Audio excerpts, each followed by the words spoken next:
All right, what's something you don't miss about being a student athlete? The extra amount of work that it takes to be good as a student and as an athlete, I just don't miss that. Okay. We understand how important hard work is, but aside from hard work, what type of advice would you give student athletes that really want to get better at this sport? You got to put the work in. You got to stay in your books. You got to study, and then even outside of practice, you got to put the work in. You got to stay in the gym. You got to work hard. Got to eat right. Make sure you are staying healthy, and do something for yourself. Like mental health is so important, and so not just completely 100% locked in being in the gym or on the field. Taking time to just relax is also important. Yeah, that gets into my next question. I don't know if you're aware of it or not, but some student athletes struggle with mental health, just trying to figure out who they are beyond the sport they play. How would you advise them moving forward?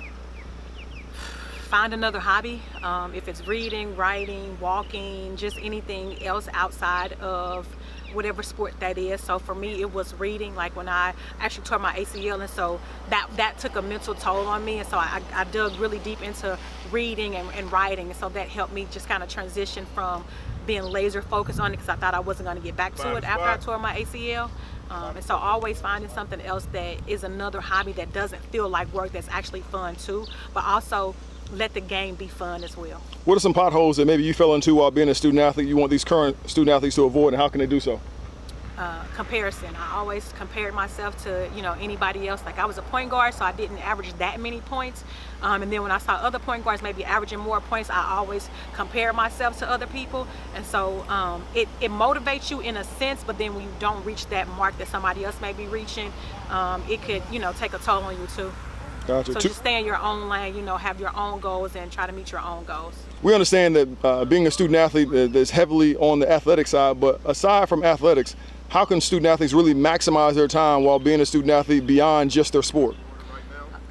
Get with like-minded people, peer group, help you to stay motivated, stay in your books, build relationships with your teachers, your coaches, ask for help when you need it, always ask for help when you need it. Yeah, and my last question is, it's inevitable that all of us are going to stop playing one day, whether we make it to the pros or college or high school, whatever that looks like.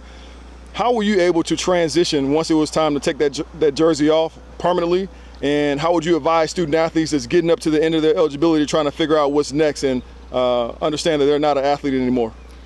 Figuring out what your passion is, what are some of your hobbies, and maybe turn that into your next steps after that. For me, like I said, I tore my ACL, and so after college it was it was a wrap for me, but I gave back. I started coaching, I became an athletic director, and so just mentoring athletes from a different standpoint for me what helped me.